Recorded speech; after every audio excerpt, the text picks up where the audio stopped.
नमस्कार दोस्तों, आपका आपके चैनल पुराण गंगा में हार्दिक स्वागत है। कैकेयी रामायण की एक ऐसी पात्र थी जो अपने एक कुकर्म के कारण जीवन भर के लिए बदनाम हो गई, क्योंकि उसके द्वारा ही प्रभु श्री राम को 14 वर्ष का वनवास दिलवाया गया था। लेकिन यह भी सत्य है कि यदि श्री राम को 14 वर्ष का वनवास नहीं होता तो पापी रावण का अंत करना भी मुश्किल था। आज हम आपको कैकेयी देश की राजकुमारी व अयोध्या की द्वितीय महारानी कैकेयी के बारे में बताएंगे। त्रेता युग में कैकेयी देश के राजा अश्वपति थे, जिनकी कोई संतान नहीं थी। इसलिए उन्होंने आर्यावर्त जाकर ऋषि मुनियों की सेवा की। तब उन्हें सूर्यदेव से वरदान प्राप्त हुआ कि उन्हें एक पुत्र व एक पुत्री का सौभाग्य प्राप्त होगा। कुछ समय बाद उनकी पत्नी गर्भवती हुई, जिससे उन्हें पुत्र व पुत्री की प्राप्ति हुई। पुत्र का नाम उन्होंने युद्धजीत व पुत्री का नाम कैकेयी रखा। कैकेयी स्वभाव से एकदम अलग थी। वैसे तो वह मधुर थी, लेकिन ईर्ष्या की भावना भी उसमें प्रबल रूप से थी। उसका मन परिवर्तन बहुत जल्दी हो जाता था, इसलिए उसका स्वभाव जानना मुश्किल था। जब कैकेयी विवाह योग्य हुई, तब उसका अयोध्या नरेश दशरथ के साथ विवाह संपन्न हुआ। दशरथ की प्रथम पत्नी कौशल्या थी, जो अयोध्या की प्रमुख महारानी थी तथा स्वभाव से एकदम मधुर व धैर्यवान स्त्री थी। विवाह के बाद कैकेयी अपनी प्रिय दासी मंथरा को भी अपने साथ ले आई थी। विवाह के बाद भी कैकेयी ने अपने मायके से संबंध बनाए रखे थे व उसके भाई पिता का अयोध्या की राजनीति में दखल आम बात थी। कैकेयी के बाद राजा दशरथ का एक और विवाह हुआ, जिसका नाम सुमित्रा था। इन तीनों में से कैकेयी ही राजा दशरथ को सबसे अधिक प्रिय थी। यहाँ तक कि कैकेयी को राजा दशरथ का अन्य रानियों को समय देना भी अच्छा नहीं लगता था तथा इससे वह जल्दी रुष्ट हो जाया करती थी। स्वयं राजा दशरथ ने भी इस बात का उल्लेख किया था कि वे कैकेयी के भय के चलते कौशल्या को वो मान सम्मान नहीं दे पाए जिसकी वह अधिकारी थी। एक दिन देवराज इंद्र ने दशरथ को देवताओं की ओर से युद्ध करने के लिए आमंत्रित किया। तब कैकेयी भी उनके साथ गई थी। वहाँ राजा दशरथ बुरी तरह घायल हो गए थे। तब कैकेयी उन्हें चतुराई से युद्ध भूमि से बाहर दूर ले गई व वहाँ ले जाकर उनका उपचार किया। जब राजा दशरथ चेतना में वापस आए, तब वे कैकेयी की कर्तव्य निष्ठा से अत्यधिक प्रसन्न हुए। उन्होंने कैकेयी को कोई 2 वरदान मांगने को कहा, जिसके लिए कैकेयी ने मना कर दिया। उस समय कैकेयी के पास सब कुछ था और ना ही किसी चीज़ की कमी थी, इसलिए उसने समय आने पर यह 2 वचन मांगने की बात कह दी, जिसे दशरथ ने स्वीकार कर लिया। धीरे धीरे समय बीता व राजा दशरथ ने पुत्र प्राप्ति के लिए पुत्र कामेष्टि यज्ञ का आयोजन करवाया। इसके फलस्वरूप कैकेयी को भरत नामक पुत्र की प्राप्ति हुई, तो कौशल्या को श्री राम व सुमित्रा को लक्ष्मण व शत्रुघ्न पुत्र रूप में प्राप्त हुए।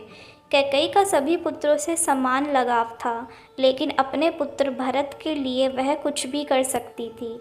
जब चारों राजकुमार अपनी शिक्षा पूर्ण करके अयोध्या वापस आ गए, तब कैकेयी भी बहुत खुश थी।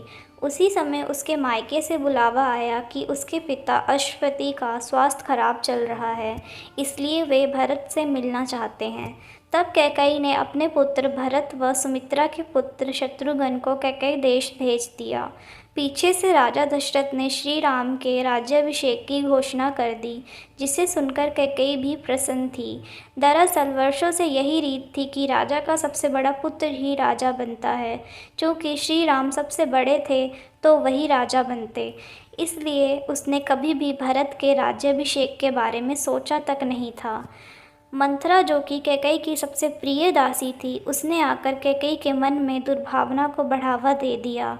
उसने कैकेयी को भरत का राजा बनने के लिए कहा, तो कैकेयी ने कहा कि यह उसके हाथ में नहीं है। तब मंथरा ने अपनी योजना बताते हुए कैकेयी को बताया कि वह 2 वचन दशरथ से इस समय मांग ले। यह सुनकर कैकेयी की बुद्धि भी भ्रष्ट हो गई तथा अपने पुत्र को अयोध्या का राज सिंहासन दिलवाने के लिए वह मंथरा की चाल में आ गई। उसने अपने सभी राजसी वस्त्र आभूषण त्याग दिए व साधारण वस्त्र में कोप भवन चली गई। कोप भवन वह होता है जहाँ राजा से रानियाँ क्रोध होकर चली जाती हैं और उस रात्रि राजा को रानी को मनाने वहाँ जाना ही होता है। कैकई के कोप भवन में जाने की बात सुनकर राजा दशरथ सन्न रह गए और वह दौड़े दौड़े वहां आए। कैकई ने योजना अनुसार दशरथ को कुछ नहीं बताया, वह प्रलाप करने लगी। तब कैकई ने उन्हें उनके दिए 2 वचन याद दिलाए तथा वह देने को कहा। राजा दशरथ कैकई को वे 2 वचन देने को तैयार थे। तब कैकई ने पहले वचन में पुत्र भरत का अयोध्या के राजा के रूप में विराजमान करने को कहा, तो दूसरे वचन में श्री राम को 14 वर्ष का वनवास मांगा, ताकि प्रजा उनके संरक्षण में विद्रोह ना कर सके, वह भरत को अपना राज्य स्थापित करने में पूरा समय मिल सके। यह दोनों वचन सुनते ही दशरथ अचंभित से हो गए थे तथा कैकई को भला बुरा कहने लगे थे। उन्होंने कैकई से यह वचन वापस लेने के लिए बहुत प्रार्थना की, लेकिन वह नहीं मानी। अंत में जब यह समाचार श्री राम को प्राप्त हुआ, तब वे अपने पिता के वचनों का पालन करते हुए वनवास चले गए। उनके साथ उनकी पत्नी सीता व छोटे भाई लक्ष्मण भी वन में गए। श्री राम के वनवास में जाने के पश्चात दशरथ कैकई को देखकर इतने ज़्यादा क्रोधित हो गए थे कि उन्होंने उसी समय उसका त्याग कर दिया था तथा अपनी पत्नी मानने से मना कर दिया। इस बात से कैकई को कोई अंतर नहीं पड़ा, क्योंकि वह अपने पुत्र भरत के राजा बनने से प्रसन्न थी। अभी तक कैकई ने जो कुछ किया था वह सब कुछ उसके अनुसार हुआ था तथा वह इससे बहुत प्रसन्न थी। तभी उसका पुत्र भरत वापस अयोध्या आया। तब उसे किसी भी बात का पता नहीं था। भरत पहले किसी और से ना मिले, इसलिए कैकई ने मंत्रा को उसे सबसे पहले अपने कक्ष में लाने को कहा। भरत जब कैकई के कक्ष में आए, तब अपनी माँ को विधवा के कपड़ों में देखकर सन्न रह गए थे। कैकई ने भरत को एक एक करके सारी घटना बताई व उसको राज्याभिषेक के लिए खुशियाँ मनाने के लिए कहा। जैसे जैसे भरत ने कैकई के मुख से सारी घटना को सुना, उसका क्रोध 7वें आसमान पर पहुँच गया। अभी तक खुश दिख रही कैकई पर दुखों का पहाड़ टूटने वाला था।